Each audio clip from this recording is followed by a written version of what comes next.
Next pillar that is data encapsulation. हमने क्या क्या कहा था? 4 पिलर्स हैं: polymorphism, data encapsulation, inheritance and abstraction. ठीक है, पॉलीमॉर्फिज्म अभी हमने हाफ देखा है, हाफ हम आफ्टर इनहेरिटेंस देखेंगे. ठीक है, अब हम आ जाते हैं डेटा एनकैप्सुलेशन पे. What do you mean by capsule? Capsule क्या होता है? मेडिसिन में हम कैप्सूल्स बहुत ज्यादा इनटेक कर रहे होते हैं, हर चीज का आजकल तो कैप्सूल आने लग गया है. वाई? कैप्सूल क्यों बनता है, टैबलेट क्यों नहीं बनती? रीजन क्या है? उजैन कह रहे हैं ठीक है, पैकिंग होती है. ठीक है, मतलब ऐसा ऐसी उसमें क्या चीज होती है जो हम उसकी टैबलेट नहीं बना सकते? वाई? पाउडर फॉर्म होता है. ठीक है, और ठीक है, मतलब आप ये कह सकते हैं कि हम उस पाउडर को, वो कुछ ज़्यादा ही सेंसिटिव होता है. ठीक है, या तो वो ये है कि हम इसको इजीली इनटेक नहीं कर सकते. ठीक है, और उसको ज़्यादा प्रोटेक्शन रिक्वायर्ड है. ठीक है, जब प्रोटेक्शन रिक्वायर्ड है तो फिर हम क्या करते हैं, उसको रैप कर देते हैं इनटू अ जो भी हम कह सकते हैं कैप्सूल के अंदर. ऐसा ही है. ठीक है, तो कैप्सूल का मकसद क्या है? To protect inside material. ठीक है, बिल्कुल सही कि क्योंकि वो इतना सेंसिटिव होता है, सनलाइट से वो क्या हो जाता है, इजीली रिएक्ट भी कर जाता है, किसी भी चीज से रिएक्ट भी कर जाता है. ठीक है, तो बेसिकली अच्छा. ठीक है, दूसरी चीज, ठीक है, हमने क्या कहा, जितना भी मटेरियल है वो एक पैकेट के अंदर आ जाए, मतलब एक कैप्सूल के अंदर आ जाए, आपको अलग अलग कहीं डिस्ट्रीब्यूटेड नहीं है, ऐसे ही होगा. ठीक है, तो हम ये कह सकते हैं डेटा इन कैप्सुलेशन, कैप्सूल का मकसद क्या है? To protect your material. ठीक है, जो उसके अंदर मौजूद है. ठीक है, तो डेटा इनकैप्सुलेशन का भी मकसद यही है, to protect your class data. ठीक है, to protect your class material. जैसे आप इंस्टेंस वेरिएबल्स बनाते हैं, अपने मेथड्स बनाते हैं, अपने कंस्ट्रक्टर्स बनाते हैं. ठीक है, इंस्टेंस वेरिएबल में आपके ऑब्जेक्ट का डेटा मौजूद होता है, ऐसे ही होता है. ठीक है, तो इनकैप्सुलेशन का मकसद क्या है? To protect your class data, और हम ये कह सकते हैं to hide your data from the user भी कह सकते हैं. ठीक है, तो डेटा इनकैप्सुलेशन का मकसद क्या है? कि हम अपने डेटा को हाइड कर रहे हैं और एक तरह से रैप कर रहे हैं into a single unit. Wrap का मकसद क्या हो गया कि जो भी आपका ऑब्जेक्ट की डिटेल्स हैं, योर इंस्टेंस वेरिएबल के डिटेल्स, योर मेथड, वो किसके अंदर मौजूद होती है? कौन किस चीज का पार्ट होते हैं ये हमारे इंस्टेंस वेरिएबल मेथड? एक क्लास का पार्ट होते हैं. तो class is like a capsule. ठीक है, तो बेसिकली हम सेकंड टर्म में क्लास को क्या कह सकते हैं? एक कैप्सूल के तौर पे ले सकते हैं, जिसके अंदर क्या है कि आपका जितना भी डेटा है वो सब क्लास के अंदर मौजूद है, और जिसके पास उस क्लास का एक्सेस होगा दैट मीन्स वो डेटा को एक्सेस कर सकता है. ठीक है, यहाँ तक बात याद रहेगी. डेटा इनकैप्सुलेशन का मकसद क्या है? To hide your data, to protect your data, to secure your data. ठीक है, फ्रॉम द आउटसाइड एनवायरनमेंट. अब हम प्रोटेक्ट किस तरीके से कर सकते हैं? सी प्लस प्लस में, सॉरी, सी के अंदर आपके पास ग्लोबल वेरिएबल का कॉन्सेप्ट था. ग्लोबल वेरिएबल क्या होते थे? जी, ग्लोबल वेरिएबल क्या होते थे?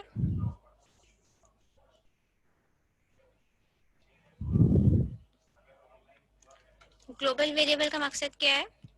जैसे आपने कहा ये एक वेरिएबल है वन, दैट इज ग्लोबल. इसमें वैल्यू असाइन क्या कर दी? Variable int to.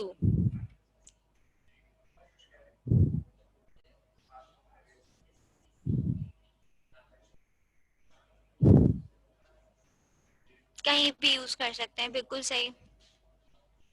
ठीक है, फिर हमने क्या कहा, एक हमारे फंक्शन वन है, फंक्शन टू है. ठीक है, फंक्शन थ्री. ग्लोबल वेरिएबल का मकसद क्या होगा कि आपके पास फंक्शन वन भी यूज करेगा ये. ठीक है, ये आपके पास फंक्शन वन भी यूज करेगा, फंक्शन टू भी यूज करेगा, और फंक्शन थ्री भी यूज करेगा. मतलब हम कह सकते हैं फंक्शन वन और फंक्शन टू, फंक्शन थ्री, तीनों के पास इक्वल राइट्स हैं टू एक्सेस वेरिएबल वन.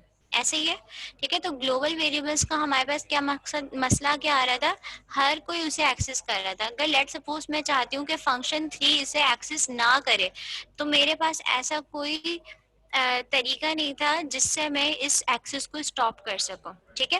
तो इस चीज को खत्म करने के लिए हमारे पास क्या चीज आ गई, डेटा इनकैप्सुलेशन, ठीक है, जिसमें हम क्या कर रहे हैं, अपने डेटा को प्रोटेक्ट कर रहे हैं बाय रैपिंग आवर डेटा, ठीक है, बाय प्रोवाइडिंग एक्सेसिबिलिटी, ठीक है, कि किस तरीके से हम अपने डेटा को एक्सेस कर सकते हैं। अब हम किस तरीके से हम प्रोवाइड करेंगे, उसकी एक्सेसिबिलिटी हम कैसे सेट करेंगे कि कौन सा डेटा किसको एक्सेस होगा, with the use of access modifiers, ठीक है।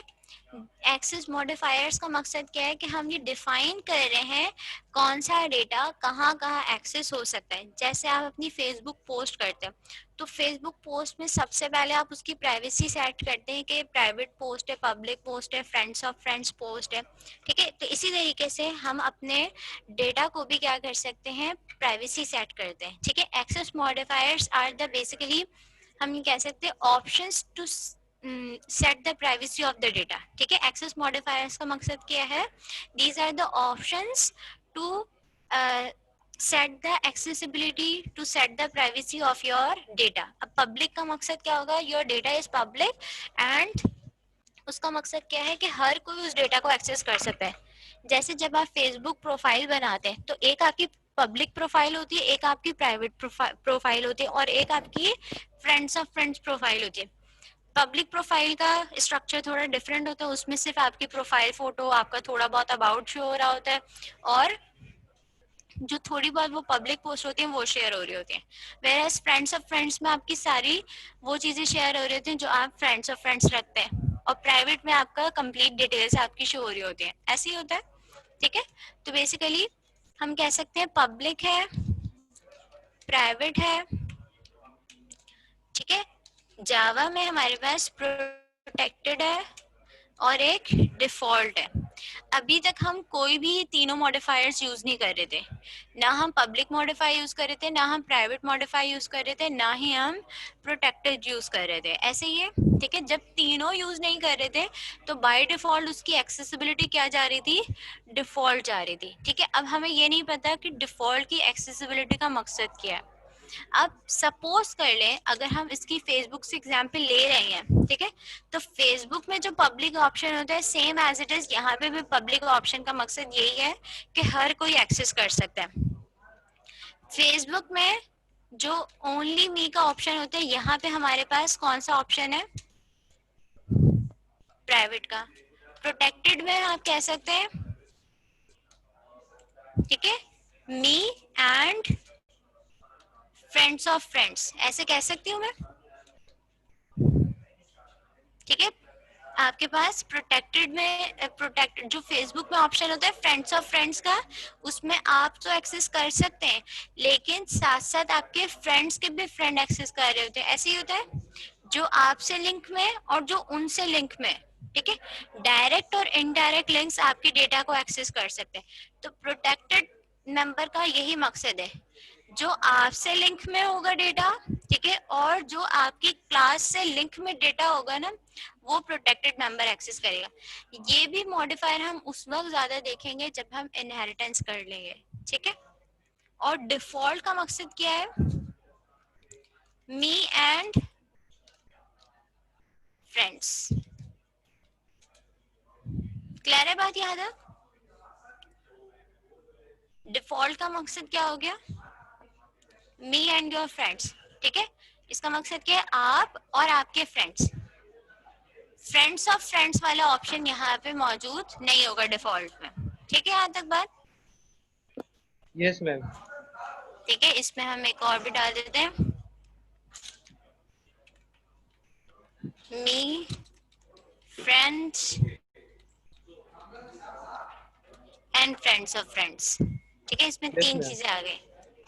Yes ma'am. प्रोटेक्टेड, अब इसमें मुझे ये बताएं, सबसे ज्यादा रिस्ट्रिक्टेड मॉडिफायर कौन सा है? Yes ma'am. रिस्ट्रिक्टेड मॉडिफायर मतलब जो सबसे ज्यादा सिक्योर है, मैम वो प्राइवेट ही है ऑब्वियसली। प्राइवेट। और उससे कम? उससे कम मैम प्रोटेक्टेड। गौर से देखें, उससे नो कम सॉरी, कौन? Default default default. डिफॉल्ट। और उससे कम प्रोटेक्टेड। प्रोटेक्टेड। एंड सबसे लीस्ट हमारा पब्लिक। कौन सा है? पब्लिक। पब्लिक। बिल्कुल सही। तो हम इसको ऑर्डर किस तरीके से बनेगा इसका? Ma'am private is your most restricted, ठीक है, यस मैम। उसके बाद आपका डिफॉल्ट है, और सबसे लीस्ट कौन सा आ गया आपके पास? पब्लिक। पब्लिक। कुछ ऐसा ही होगा, यस मैम। ठीक है। मतलब हमारे पास जो सबसे हाई जो रिस्ट्रिक्टेड मॉडिफायर है वो कौन सा है?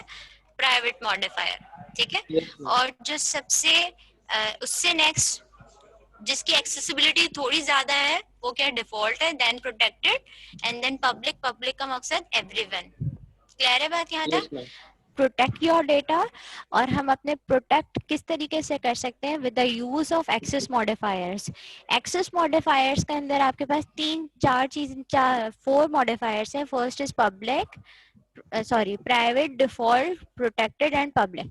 आपको इसका एक्सेसिबिलिटी का आइडिया हो गया है कि private is your most secure restricted modifier, default उससे कम है, ठीक है, जिसमें आपके पास आप भी एक्सेस कर रहे हैं और आपके फ्रेंड्स, मतलब आपकी जो एक्सेसिबिलिटी की जो रेंज है वो बढ़ गई। इसी तरीके से प्रोटेक्टेड है, तो प्रोटेक्टेड के अंदर आपकी रेंज और बढ़ गई कि आप तो एक्सेस कर रहे हैं, आपके फ्रेंड एक्सेस कर रहे हैं, और उनके फ्रेंड्स ऑफ फ्रेंड्स एक्सेस कर रहे हैं।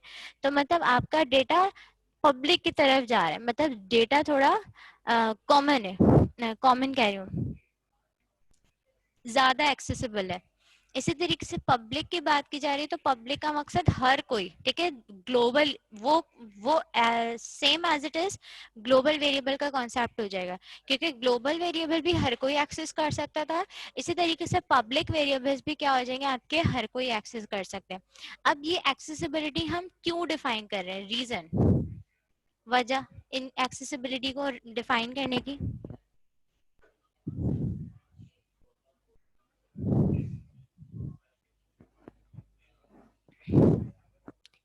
फॉर सिक्योरिटी, ठीक है। अब लेट सपोज अगर आप बात कर रहे हैं एडमिन, यहाँ यूनिवर्सिटी की बात कर लेते हैं, जो आपके लर्निंग फैसिलिटेटर्स हैं, क्या वो आपका सारा डेटा देख सकते हैं?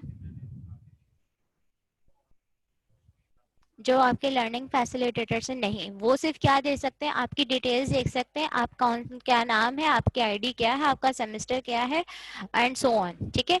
आपके फादर नेम एंड ज्यादा आपकी अकाउंट की डिटेल वो नहीं दे सकते, ठीक है। इसी तरीके से जो एडमिन है, जो अकाउंट वाले, वो आपकी डिटेल्स ये वाली देख सकते हैं, वो अकाउंट की डिटेल आपकी बिल्कुल देख सकते हैं। तो बेसिकली हम ये कह सकते हैं, हम एक्सेस मॉडिफायर्स क्यों लगा रहे हैं?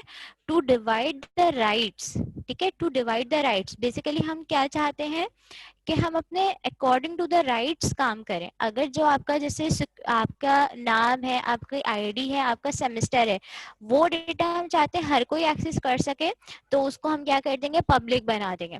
इसी तरीके से जो आपका CNIC नंबर है, ठीक है, वो सिर्फ क्या होगा, या तो आप ही एक्सेस करेंगे, तो वो क्या हो जाएगा? आपका प्राइवेट डेटा हो जाएगा। जो आपका अकाउंट की डिटेल है, उसको वो सिर्फ आप और अकाउंट डिपार्टमेंट एक्सेस कर सकेगा, ठीक है। तो वो हमने क्या बना दिया? लेट सपोज एक तरह से डिफॉल्ट बना दिया। इसी तरीके से जो आपका एग्जाम से रिलेटेड डेटा है, अकाउंट की डिटेल्स है, ठीक है, and so on, depending on the data हम क्या करेंगे? अपनी डेटा की एक्सेसिबिलिटी सेट करेंगे। अगर हमारे पास रिसेप्शनिस्ट मौजूद है, तो हम उसको वो डेटा प्रोवाइड नहीं करेंगे। अगर एडमिन मौजूद है, तो हम उसको वो डेटा प्रोवाइड करेंगे, ठीक है, यहाँ तक बात। तो हम डेटा इनकैप्सुलेशन क्यों करते हैं? Basically to determine the rights, कौन सा हम कौन सा डेटा किसको एक्सेसिबल होना चाहिए, वो हमने बात कर ली है कि किसके थ्रू करेंगे? With the use of access modifiers के थ्रू। अब हमने कहा data encapsulation is used to secure your data. तो इसमें सबसे ज्यादा रिस्ट्रिक्टेड मॉडिफायर हमारे पास कौन सा था? प्राइवेट मॉडिफायर था। तो डेटा इनकैप्सुलेशन के लिए भी हमारे जो सबसे ज्यादा सिक्योर करने के लिए जो आपका मॉडिफायर यूज होता है, वो कौन सा यूज होता है? प्राइवेट। प्राइवेट का मकसद क्या है कि सिर्फ आप एक्सेस कर सकते हो और कोई एक्सेस नहीं कर सकता। अब जब आप एक्सेस कर सकते हैं, लेट्स सपोज अब हम बात कर लेते हैं इन चारों मॉडिफायर्स को टेस्ट कर लेते हैं। ठीक है, यहाँ तक कोई मसला है तो आप मुझे बता सकते हैं कि इन मॉडिफायर्स में मसला है। ठीक है, एक और हम बात कर लेते हैं। अब मॉडिफायर्स को टेस्ट करने के लिए आपको क्या चीज रिक्वायर्ड है? पैकेज। पैकेज हमने पहले भी बात की थी, आप लोगों ने पैकेज स्टेटमेंट्स पहले भी देखे। ठीक है, पैकेज क्या है? It's like your folder. ठीक है, अब इसमें दो तरह के पैकेजेस हैं, built in packages, user defined. ठीक है, बिल्ट इन पैकेजेस वो होते हैं जैसे आप स्कैनर यूज करते हैं तो कौन सा पैकेज कॉल करते हैं? स्कैनर क्लास यूज करते हैं तो कौन सा पैकेज कॉल करते हैं? स्कैनर के बाद कौन सी कमांड लिखते हैं? इंपोर्ट करके कौन सी लिखते हैं? Import Java dot यूटिल dot scanner, ऐसे ही लिखते हैं। ठीक है, यूटिल डॉट स्कैनर, बिल्कुल सही। ठीक है, तो यूटिल इज योर पैकेज। ठीक है, Java is your main library जहां से आप अपना डेटा एक्सेस कर रहे हैं। यूटिल इज योर पैकेज। स्कैनर क्या था? It's a class. स्कैनर तो वो है जिसका आप ऑब्जेक्ट बनाते हैं। तो अब हमने कहा बिल्ट इन पैकेजेस भी होते हैं, तो हमारे पास बहुत सारे बिल्ट इन पैकेजेस मौजूद है। यूटिल का पैकेज है, लैंग का पैकेज है। ठीक है, जावा डॉट लैंग। इसी तरीके से हमारे पास जावा डॉट मैथ का पैकेज भी मौजूद है जिसके अंदर सिर्फ हमारे पास मैथ की क्लासेस मौजूद है। Java dot AWT। ठीक है, AWT के अंदर हमारे पास ग्राफिक्स से रिलेटेड क्लासेस मौजूद है। Java dot swing. ठीक है, स्विंग में भी हमारे क्लासेस मौजूद है। कौन सी? ग्राफिक्स की क्लासेस मौजूद है। अगर आप बात करें जावा डॉट डेट का भी पैकेज मौजूद है जिसमें आपके डेट से रिलेटेड, डेट एंड टाइम है शायद, इसका मुझे सही एग्जैक्ट नाम याद नहीं आ रहा, लेकिन ये सारे वो पैकेजेस हैं जो यूज हो रहे हैं। इसी तरीके से आईओ पैकेज मौजूद है। इनपुट आउटपुट फाइलिंग से रिलेटेड जो क्लासेस होती हैं वो इनपुट आउटपुट पैकेज के अंदर यूज हो रही होती है। तो दीज आर क्या है? पैकेजेस जिसके अंदर हम कह सकते हैं कौन सी क्लासेस रखी हुई है? Group of similar type of classes. मकसद अगर हम यूटिल पैकेज की बात करें तो यूटिल का मकसद जो जैसे स्कैनर है, जो यूटेंसिल्स हैं आपके प्रोग्राम्स के अंदर यूज हो सकते हैं। ठीक है, वो स्कैनर है। आई थिंक डेट की क्लास भी यूटिल पैकेज के अंदर आ जाती है। रैंडम की क्लास भी यूटिल पैकेज के अंदर आ जाती है। तो ये वो क्लासेस हैं जो एक्सेस कर सकते हैं, जो कहीं ना कहीं आपको रिक्वायर्ड हो सकता है। ऐसे मैथ का पैकेज है तो इसके अंदर सिर्फ वो क्लासेस होंगे जो मैथ के होंगे, इसमें ग्राफिक्स की आपको कोई क्लास नहीं मिलेगी। ऐसे स्विंग है तो इसमें सिर्फ कौन सी क्लासेस होंगी? ग्राफिक्स से रिलेटेड होंगे कि बटन कैसे बनेगा, रेडियो बटन कैसे बनेगा, टेक्स्ट फील्ड कैसे बनेगी, हम अपनी एनिमेशन कैसे ऐड करेंगे। तो ये सारी चीजें कहाँ पे मौजूद होंगी? स्विंग में। तो पैकेज का मकसद क्या है? हम अपने रिलेटेड डेटा को एक साथ ग्रुप कर रहे हैं। ठीक है, हम इसको सिंपल वर्ड्स में क्या कह सकते हैं? एक फोल्डर जिसके अंदर हमारी क्लासेस सेव है, रिलेटेड क्लासेस सेव है। ठीक है, जरूरी नहीं है सिर्फ क्लासेस सेव हो, इसमें क्लासेस सेव है, इंटरफेसेस सेव है, और हमारे पास मल्टीपल सब पैकेजेस सेव है। क्लियर है बात यहाँ तक? और वो पैकेजेस जो आप लोग बनाते हैं, जो अपने पैकेज का नाम आप सेट कर रहे होते हैं, तो वो कौन से पैकेजेस कहलाते हैं? यूजर डिफाइंड पैकेजेस, जो आप लोग अपने पैकेजेस बनाते हैं। क्लियर है बात यहाँ तक? तो पैकेजेस इज लाइक योर सब फोल्डर जिसपे आप अपनी रिलेटेड क्लासेस को सेव करते हैं। ठीक है, और जो हमारे एक्सेस मॉडिफायर्स हैं उनकी हम accessibility based on packages define करते हैं। ठीक है, अब किस तरीके से करेंगे ये हम देख लेते हैं। लेट्स सपोज ये आपकी एग्जांपल है। ठीक है, हमारे पास प्रोजेक्ट का नाम क्या है? प्रोजेक्ट का नाम क्या है? इसमें मैथ है। ठीक है, कितने पैकेजेस बने हुए? कितने पैकेजेस बने हुए? 3 पैकेजेस बने हुए हैं, जियोमेट्री पैकेज, स्टैटिस्टिक्स और मैथ डेमो पैकेज। एक सब पैकेज बना हुआ है, किसमें बना हुआ है? ज्योमेट्री के अंदर बना हुआ है। मतलब सब शेप्स किसका पार्ट है? ज्योमेट्री का पार्ट है। इसी तरीके से क्लासेस, हमारी सर्किल और रेक्टेंगल क्लास कौन से पैकेज में बनी हुई है? शेप्स में बनी हुई है। एवरेज क्लास किस में बनी हुई है? स्टैटिस्टिक्स में बनी हुई है। और मैथ डेमो क्लास किस में बनी हुई है? मैथ डेमो पैकेज पे भरी हुई है। क्लियर है बात यहाँ तक? ठीक है, तो ये हमारे प्रोग्राम का स्ट्रक्चर हो गया कि हमारे पास डिफरेंट क्लासेस मौजूद है। फिर हमने देखा हमारी क्लास के अंदर एक रेडियस मौजूद है और एक मेथड मौजूद है। ऐसे ही रेक्टेंगल है तो उसके अंदर दो वेरिएबल्स मौजूद है, एक मेथड मौजूद है, एवरेज के अंदर सो ऑन। और मेन मेथड कहाँ पे मौजूद है? हमारे मैथ डेमो में। मतलब मेन वो क्लास है जहां से हम अपने इस प्रोग्राम को टेस्ट कर सकते हैं। ठीक है, यहाँ तक बात याद रहेगी? तो अब हम इसी प्रोग्राम को टेस्ट कर लेते हैं। अब इस प्रोग्राम को टेस्ट करने के लिए सबसे पहले मैं इक्लिप्स पे चले जाते हैं हम लोग। ठीक है, इक्लिप्स एक और प्रोजेक्ट बना लेते हैं। हमारे प्रोजेक्ट का नाम क्या था? मैथ। ठीक है, प्रोजेक्ट का नाम क्या था? मैथ।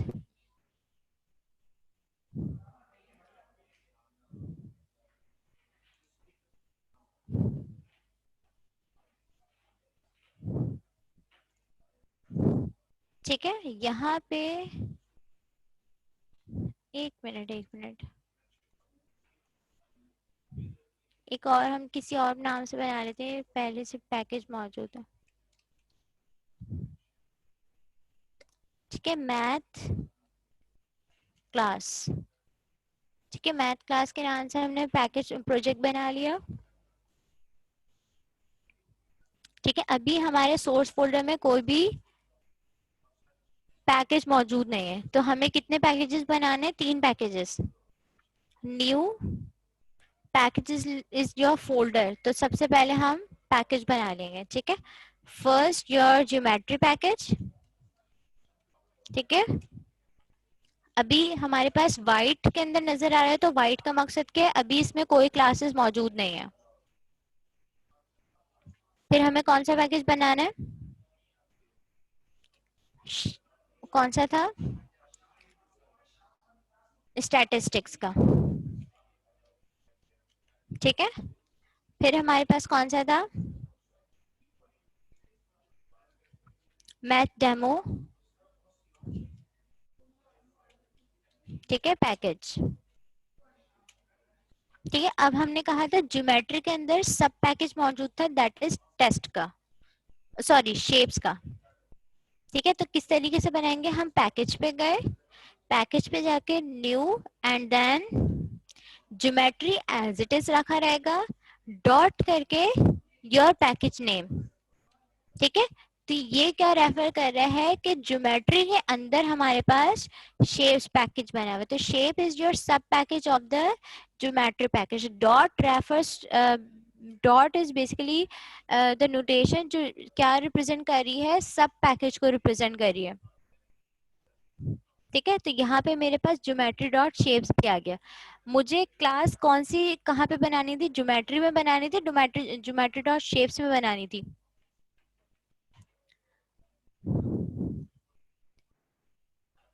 जो मेरी सर्किल की क्लास थी वो कहाँ पे? ज्योमेट्री डॉट शेप्स में थी।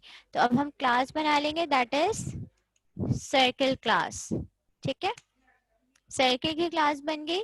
मैथ डेमो पैकेज में हमारी मेन क्लास मौजूद थी, तो मैं अपनी क्लास का नाम मेन दे देती हूँ, मेन क्लास। ठीक है, इसमें मैं मेन मेथड यूज करूंगी। और स्टैटिस्टिक्स में मेरे पास कौन सी क्लास मौजूद थी? रेक्टेंगल क्लास, सॉरी एवरेज थी। ठीक है, एवरेज की क्लास मौजूद थी। और यहाँ पे मेरे पास थी, दैट इज रेक्टेंगल की क्लास। ठीक है, यहाँ तक बात? ठीक है, अब हम आ जाते हैं अपने सर्कल पे। यहाँ पे मैंने अपना रेडियस वेरिएबल बना दिया। क्या एक्सेसिबिलिटी है अभी इसकी? इसकी एक्सेसिबिलिटी क्या है? डिफॉल्ट। इसकी एक्सेसिबिलिटी क्या है? डिफॉल्ट। ना हमने इसमें पब्लिक सेट किया है, ना हमने प्राइवेट सेट किया है, ना हमने प्रोटेक्टेड सेट किया है। ठीक है, तो जब हमने कोई वेरिएबल सेट नहीं किया तो ये किस पे चला गया? डिफॉल्ट। और हमने क्या कहा था? डिफॉल्ट की एक्सेसिबिलिटी क्या है? डिफॉल्ट की एक्सेसिबिलिटी क्या होती है? कहाँ तक एक्सेस कर सकता है? हमने क्या कहा था? मैं थोड़ा यहाँ पे लिख देती हूँ।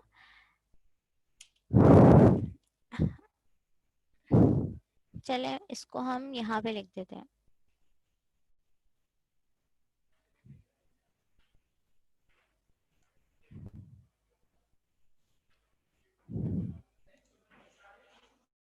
ठीक है, हमने क्या सेट किया था, पब्लिक का क्या था, सबसे पहले सबसे रिस्ट्रिक्टेड हमारे पास क्या था, प्राइवेट, जिसको हमने कहा था ओनली मी का ऑप्शन। ठीक है, फिर हमने कहा था डिफॉल्ट, जिसको हमने कहा था मी एंड फ्रेंड्स, एफ दबा देती हूँ मैं, ठीक है, एफ फॉर फ्रेंड्स। और इसी तरीके से फिर हमारा था प्रोटेक्टेड, प्रोटेक्टेड में हमने क्या कहा था, me friend and friends of friends. ठीक है, और फिर हमारे पास पब्लिक था, तो पब्लिक क्या था, हमारे पास पब्लिक ही था, मतलब एवरीवेयर, एवरीवन, ऐसी था। तो डिफॉल्ट की एक्सेसिबिलिटी क्या है, me and your friends. Clear है बात यहाँ तक? तो हम क्या कह सकते हैं, मी और फ्रेंड्स का मकसद क्या है, आप, ठीक है, और जो आपसे कनेक्टेड लोग हैं वो एक्सेस कर सकते हैं। ठीक है, यहाँ तक बात।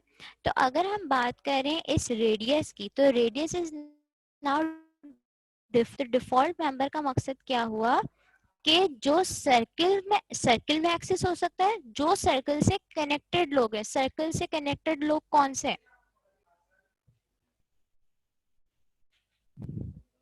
सर्कल से कनेक्टेड लोग कौन से हैं, जो, हाँ, रेडियस कहाँ एक्सेस हो सकता है, सर्किल में एक्सेस हो। ठीक है, मतलब जैसे आप कोई पोस्ट पोस्ट करते हैं, आप तो एक्सेस करते ही हैं, और कौन एक्सेस कर रहा होता है, फ्रेंड एक्सेस कर रहा होता है।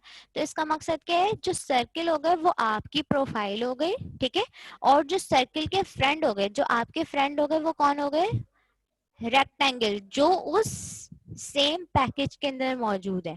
तो बेसिकली हम ये कह सकते हैं कि इस रेडियस को, ठीक है, जो आपकी नई पोस्ट है उसको आप एक्सेस कर सकते हैं, दैट इज सर्किल, और आपके friend that is your rectangle. मतलब फ्रेंड का मकसद जो आपकी फ्रेंड लिस्ट में मौजूद है, इसका मकसद क्या है, जो आपके शेप्स पैकेज। सिंपल वर्ड्स में हम क्या कह सकते हैं कि डिफॉल्ट मेंबर आप क्लास एक्सेस कर सकती है, और उस पैकेज के अंदर जितनी भी क्लासेस मौजूद है वो सब एक्सेस कर सकते हैं। ये इसके अंदर है, ठीक है। तो इस शेप्स के अंदर जितनी भी क्लासेस मौजूद होंगी सब इस रेडियस को एक्सेस कर सकती हैं। यहाँ तक क्लियर हुआ, कोई मसला है यहाँ तक? डिफॉल्ट का समझ आ गया कि डिफॉल्ट कहाँ कहाँ एक्सेस हो सकता है, सिर्फ कहाँ एक्सेस हो सकता है, इस सर्किल क्लास में एक्सेस हो सकता है, और सर्किल क्लास से जितनी भी कनेक्टेड क्लासेस हैं जो शेप्स में मौजूद है, ठीक है, विद इन अ पैकेज। अगर मैं प्रोग्राम, ठीक है, ये तो अभी हम फेसबुक टर्म्स की बात कर रहे हैं। अगर हम प्रोग्रामेटिकली लिखें तो प्रोग्रामेटिकली का मकसद क्या है, प्राइवेट का मकसद क्या है, ओनली क्लास, ठीक है, बल्कि ओनली क्लास नहीं, विद इन अ क्लास, ठीक है। पब्लिक का मकसद क्या है, ठीक है, एवरीवेयर। डिफॉल्ट का मकसद क्या है, विद इन पैकेज, ठीक है। और प्रोटेक्टेड का मकसद क्या है, with in package and child class, ठीक है। अब हम प्रोटेक्टेड को भी इतना नहीं देखेंगे, आप सिर्फ अभी डिफॉल्ट को देखें, ठीक है। डिफॉल्ट का मकसद क्या है, with in a package. With in a package का मकसद क्या हो गया कि जब हम बात कर रहे हैं अपने इस शेप्स के पैकेज की, तो शेप्स के पैकेज के अंदर कितनी क्लासेस मौजूद है, दो क्लासेस मौजूद है, एक सर्किल क्लास मौजूद है और एक कौन सी क्लास मौजूद है, रेक्टेंगल की क्लास मौजूद है। तो दैट मीन्स रेडियस हमारा कहाँ एक्सेस हो सकता है, सर्किल में एक्सेस हो सकता है और रेक्टेंगल में एक्सेस हो सकता है। क्या ये एवरेज में एक्सेस हो जाएगा, एवरेज में एक्सेस नहीं होगा, ठीक है।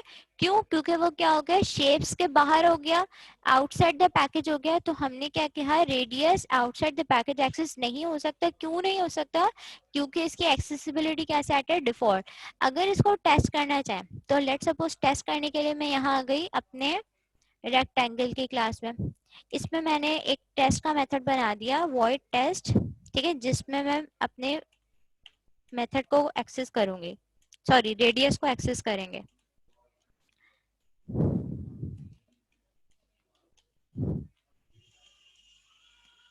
प्रिंट एलन कैसे एक्सेस करूं मैं अपनी क्लास वो वेरिएबल को? इंस्टेंस वेरिएबल है, इंस्टेंस वेरिएबल है तो हमें ऑब्जेक्ट बनाना पड़ेगा सबसे पहले। स्टैटिक इंस्टेंस वेरिएबल है ना हमारा रेडियस, यस और नो? रेडियस कौन सा वेरिएबल है? इंस्टेंस वेरिएबल है। तो सबसे पहले मुझे सर्किल क्लास का क्या बनाना पड़ेगा? ऑब्जेक्ट। तो c इक्वल्स टू न्यू, अब मैं c डॉट रेडियस एक्सेस कर सकती हूँ, कर सकती हूँ, कोई मसला नहीं हो रहा, ऐसा ही है, कोई एरर नहीं आ रहा, इजीली मेरा एक्सेस हो गया। कोई एरर आ रहा है यहाँ तक? नहीं आ रहा, ऐसे ही है, कोई एरर नहीं आ रहा। अब मैं इसको ही कॉपी कर रही हूँ, एवरेज क्लास में गई। एक और चीज, एक मिनट एक मिनट एक मिनट, मैंने यहाँ पे वॉइड टेस्ट एवरेज में भी टेस्ट करके देख रहे हैं हम, ठीक है। मुझे कौन सा क्या चीज एक्सेस करनी है? रेडियस एक्सेस करना है ऑफ द सर्किल क्लास। तो पहले मुझे क्या बनाना पड़ेगा? सर्किल क्लास का ऑब्जेक्ट। क्या एरर आ रहा है? एरर क्या आ रहा है? वो सर्किल को पहचान ही नहीं पा रहे, सर्किल कौन सी क्लास, कौन सी, कहाँ का पार्ट है। जब आप स्कैनर यूज करते हैं तो सबसे पहले आप ऊपर क्या लगाते हैं? स्टेटमेंट कौन सी लगाते हैं? इंपोर्ट स्टेटमेंट लगाते हैं, नहीं लगाते? स्कैनर के लिए आप इंपोर्ट स्टेटमेंट लगाते हैं, वो क्यों लगाते हैं? वजह क्यों लगाते हैं? रीजन? हाँ क्यों लगाते हैं? रीजन, कोई तो रीजन होगा ना। क्योंकि वो कौन से पैकेज में मौजूद है? यूटिल पैकेज में मौजूद है। ऐसे ही है, कौन से पैकेज में मौजूद है? यूटिल पैकेज में। जब भी क्लास आपके किसी और पैकेज में मौजूद होती है, ठीक है, और आप किसी और पैकेज में एक्सेस करना चाहते हैं, मैं कौन से पैकेज में एक्सेस करना चाह रही हूँ? स्टैटिस्टिक्स। मेरी क्लास कौन से पैकेज में मौजूद है? Geometry dot shapes. जब हमारे पैकेज डिफरेंट होते हैं तो आपको इंपोर्ट स्टेटमेंट लगानी होती है। आपको इंपोर्ट स्टेटमेंट स्कैनर के लिए इसीलिए लगानी पड़ती है क्योंकि वो कौन से पैकेज का पार्ट है? यूटिल पैकेज का, और आप किसी और पैकेज में काम कर रहे होते हैं। ऐसे ही जब मैं रेक्टेंगल में काम कर रही थी तो मुझे इंपोर्ट स्टेटमेंट लगाने की जरूरत नहीं हुई। क्यों? क्योंकि मैं सेम पैकेज के अंदर काम कर रही हूँ। उससे पता है शेप्स को कि मेरे पास एक सर्किल की क्लास मौजूद है। लेकिन जब मैं स्टैटिस्टिक्स में काम कर रही हूँ तो उसे नहीं पता, उसे नहीं पता कि मेरे पास सर्किल की क्लास मौजूद है या नहीं, बल्कि उसके पास है ही नहीं। तो वो कैसे आइडेंटिफाई करेगा? मुझे सर्किल कहाँ से चाहिए? फ्रॉम शेप से चाहिए, ठीक है। तो मुझे यहाँ पे कौन सी स्टेटमेंट लगानी होगी? Import statement. हमेशा याद रखें जब भी पैकेज चेंज होता है, ठीक है। अब मैं यहाँ पे अपनी सर्किल क्लास यूज कर रही हूँ फ्रॉम दी शेप्स पैकेज। तो जब मैं शेप्स से यूज करूंगी तो सबसे पहले मुझे क्या लगाना पड़ेगा? अपना इंपोर्ट स्टेटमेंट लगानी होगी। तो इंपोर्ट, मेरी पैकेज का नाम क्या है? कहाँ से मुझे अपनी क्लास चाहिए? सर्किल कौन से पैकेज में मौजूद है? सर्किल, सर्किल किस पैकेज में मौजूद है? ज्योमेट्री, बिल्कुल सही, ठीक है, ठीक है, ज्योमेट्री। अब सर्किल किस में मौजूद है? ज्योमेट्री में मौजूद है, ज्योमेट्री डॉट शेप्स में मौजूद है, ज्योमेट्री डॉट शेप्स में। अब यहाँ पे मुझे कौन सी क्लास चाहिए? सर्कल। जैसे आप स्कैनर यूज करते थे, अब मुझे कौन सी चाहिए? सर्कल।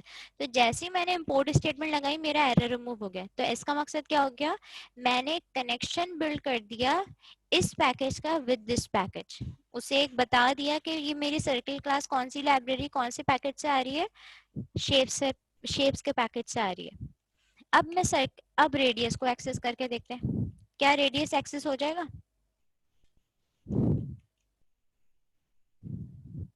रेडियस एक्सेस हो जाएगा? और से देख ले, रेडियस की एक्सेसिबिलिटी क्या थी? रेडियस का मॉडिफायर क्या सेट हुआ हुआ था, डिफॉल्ट सेट हुआ हुआ था। तो डिफॉल्ट का हमने क्या कहा था, वो कहाँ कहाँ एक्सेस हो सकता है, सिर्फ और सिर्फ डिफॉल्ट कहाँ एक्सेस हो सकता है, विद इन अ पैकेज। तो सिर्फ और सिर्फ वो सर्किल और रेक्टेंगल में एक्सेस हो सकता है, आउटसाइड द पैकेज एक्सेस नहीं हो सकता। क्यों नहीं हो सकता, देख लें एरर क्या कह रहा है, circle dot radius is not visible, मतलब इस क्लास को राइट्स नहीं है कि वो रेडियस एक्सेस कर सके। क्लियर है बात यहाँ तक, ठीक है। तो हम डिफॉल्ट का मकसद क्या है, with in a package, outside the package वो एक्सेस नहीं होगा। बिल्कुल सही, रेडियस का हमारे पास जो मॉडिफायर है वो डिफॉल्ट है, तभी एक्सेस नहीं हो सकता।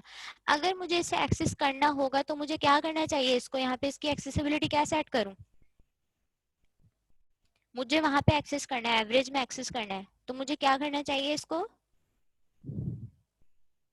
किस में चेंज कर दूं, प्राइवेट में करूं, पब्लिक में करूं, प्रोटेक्टेड में करूं, किस में करूं, पब्लिक। पब्लिक का मकसद एवरीवेयर। तो अगर मैं पब्लिक करूंगी तो मेरे पास जो एरर आ रहा था वो क्या हो जाएगा, रिमूव हो जाएगा। ऐसे ही है, अब मेरे पास कोई एरर नहीं है, मतलब अब मैंने एवरेज क्लास को राइट्स दे दिए कि वो एक्सेस कर सकता है। ठीक है, यहाँ तक बात हो गया। तो अभी हमने दो चीजें कवर कर ली कि डिफॉल्ट मॉडिफायर क्या होता है, ठीक है, और पब्लिक मॉडिफायर क्या होता है। Default with in a package, ठीक है, और पब्लिक हर जगह। प्रोटेक्टेड को भी हम पॉज करें, प्रोटेक्टेड अभी हम नहीं देखेंगे, ठीक है। अब हम क्या देखेंगे, प्राइवेट। अगर मैं इसको प्राइवेट कर दूं, कहाँ कहाँ एरर आएगा, बताएं कौन कौन सी क्लासेस में एरर आ रहा होगा, कहाँ कहाँ इसकी एक्सेसिबिलिटी स्टॉप हो गई, हर क्लास में। सिर्फ सर्किल इसे एक्सेस कर सकते हैं, अब कोई भी एक्सेस नहीं कर सकता। क्या रेक्टेंगल एक्सेस करेगा, रेक्टेंगल में मेरे पास एरर आ गया। एरर क्या कह रहा है, दिस रेडियस इज विजिबल और इज नॉट विजिबल। ठीक है, यहाँ तक बात। अब वो खुद बता रहे हैं फिक्सेस, क्या मुझे सॉल्यूशन क्या कह रहा है कि इसको क्या कर दो, डिफॉल्ट कर दो, ठीक है। और एवरेज में भी मेरे पास एरर आ गया,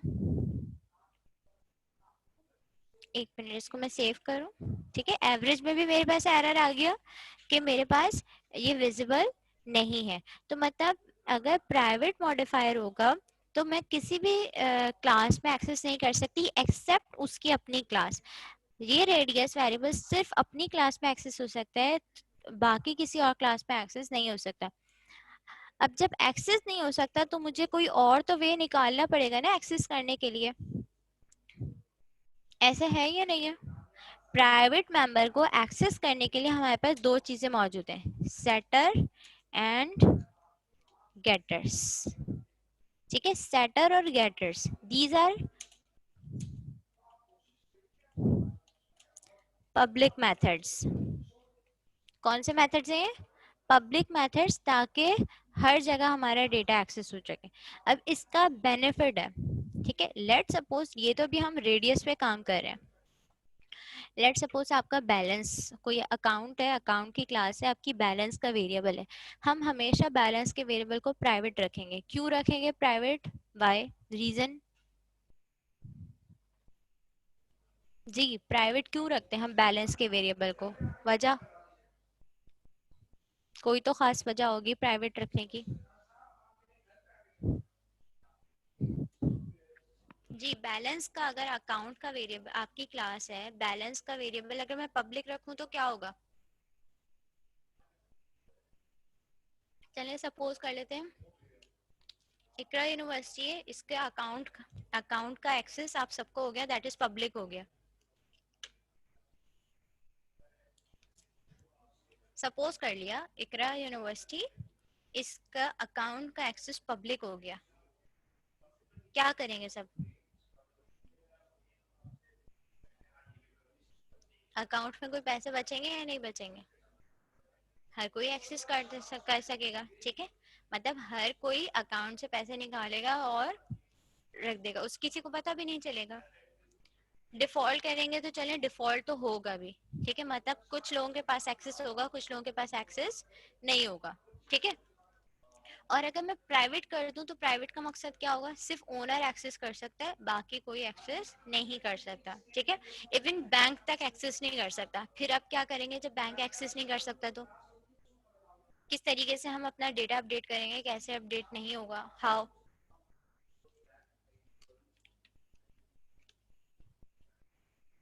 थ्रू सेट, मतलब हमें क्या करना है, एक और वे निकालना है to access your private data. इसका एक रीजन है, ठीक है। इसका रीजन क्या है कि लेट सपोज अगर मैं अपने प्राइवेट डेटा को नहीं रखती, मैंने इसको पब्लिक रख दिया।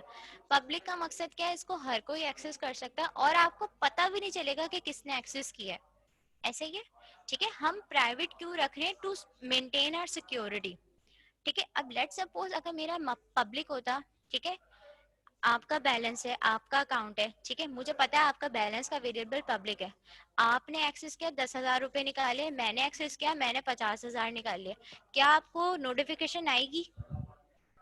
क्योंकि पब्लिक है, किसी को सब एक्सेस कर सकते हैं, आपको कोई नोटिफिकेशन नहीं आएगी। अगर अब मैं रख दूं प्राइवेट, ठीक है, प्राइवेट का मकसद क्या है कि आप तो एक्सेस कर सकते हैं, अगर मुझे किसी और से एक्सेस करवाना है तो मैं किसके थ्रू एक्सेस करवाऊंगी, थ्रू सेटर और गेटर्स। जब कोई और एक्सेस, अब जैसे जब मैं एक्सेस करूंगी, ठीक है, जब मैं एक्सेस करूंगी तो मैं किसके थ्रू एक्सेस करूंगी, यूजिंग गेटर के थ्रू एक्सेस करूंगी। अब जब आपके पास ये एक फिजिबिलिटी आ गई, ठीक है, एक हम कह सकते हैं एडवांटेज हो गया कि जब मैं एक्सेस करूंगी थ्रू गेटर एक्सेस करूंगी, मैं डायरेक्ट रेडियस को एक्सेस नहीं कर रही। जब मैं थ्रू गेटर एक्सेस कर रही हूँ तो पॉसिबिलिटी है कि या तो कहीं आपकी लॉग मेंटेन हो जाए या आपको कोई नोटिफिकेशन आ जाए। जैसे आप लोगों की फेसबुक है, फेसबुक के अंदर एक्टिविटी लॉग मेंटेन होती है आप लोगों की, आपने लाइक बटन प्रेस किया आपकी लॉग बन जाती है, आपने कोई कमेंट किया आपकी लॉग बन जाती है, आपने कोई पोस्ट किया आपकी लॉग बन जाती है। तो ऐसा क्यों हो रहा है, रीजन, वजह, लॉग क्यों मेंटेन हो रही है पीछे, ताकि आपकी हिस्ट्री को ट्रैक किया जा सके। इन केस कोई थर्ड पार्टी आपके अगर अकाउंट यूज कर रही होगी तो आपको पता चल जाएगा कि आपकी लॉग में चेंजेस आ रही होंगी, ऐसे ही है। फॉर द सिक्योरिटी रीजन, बिल्कुल सही बात, आपको बिल्कुल पता चल जाएगा अगर कोई थर्ड पार्टी या कोई आपको जिसने आपका अकाउंट हैक वगैरह करा है या कोई आपको बिना बताए यूज किए जा रहा है, आपका उसका पासवर्ड मिल गया आपका, ठीक है, तो एक्टिविटी लॉग से आपको आइडिया हो जाएगा कि कौन मेरा अकाउंट एक्सेस कर रहा है। मतलब फिर आप फौरी तौर पे क्या करेंगे, कुछ एक्शन लेंगे, या तो पासवर्ड चेंज कर देंगे, अपना अकाउंट को ब्लॉक कर देंगे, ऐसे ही होगा, ठीक है।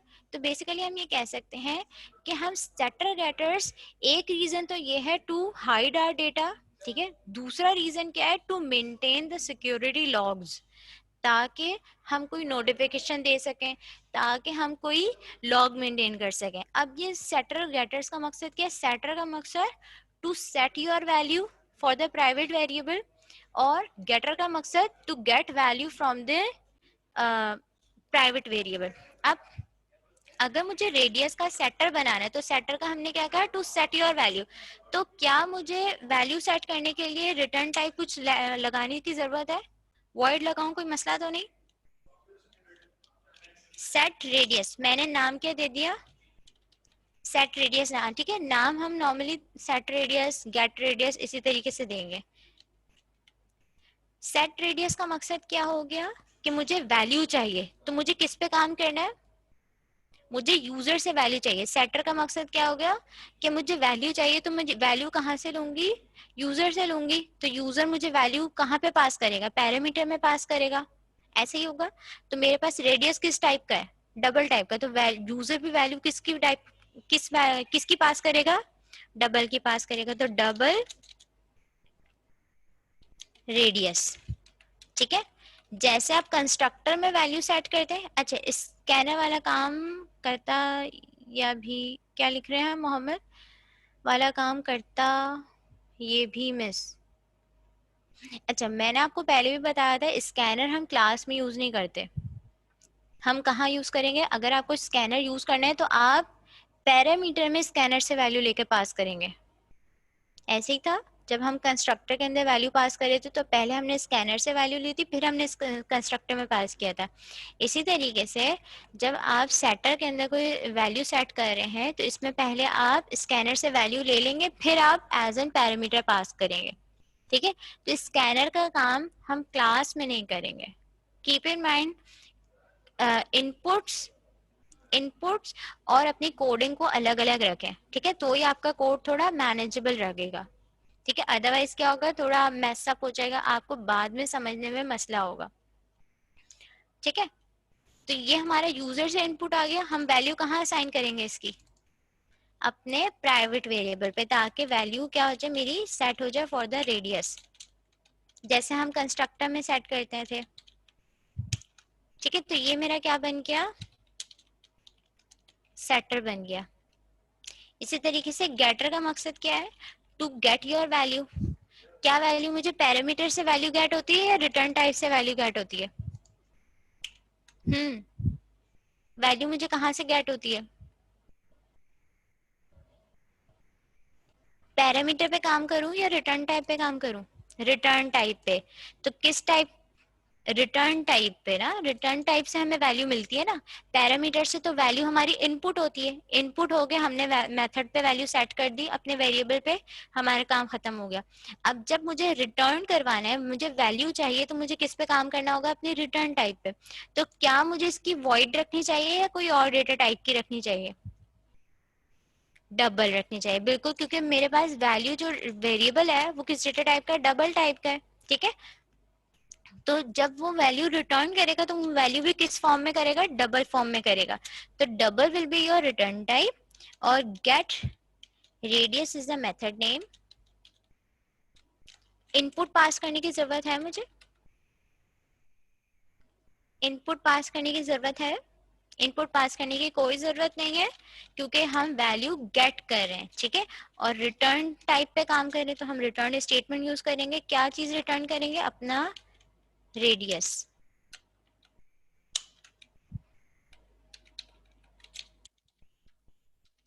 ठीक है। यहाँ तक बात।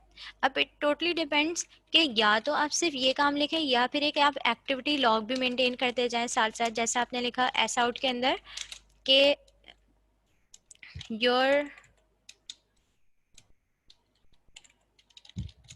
वैल्यू इज अपडेटेड, ठीक है।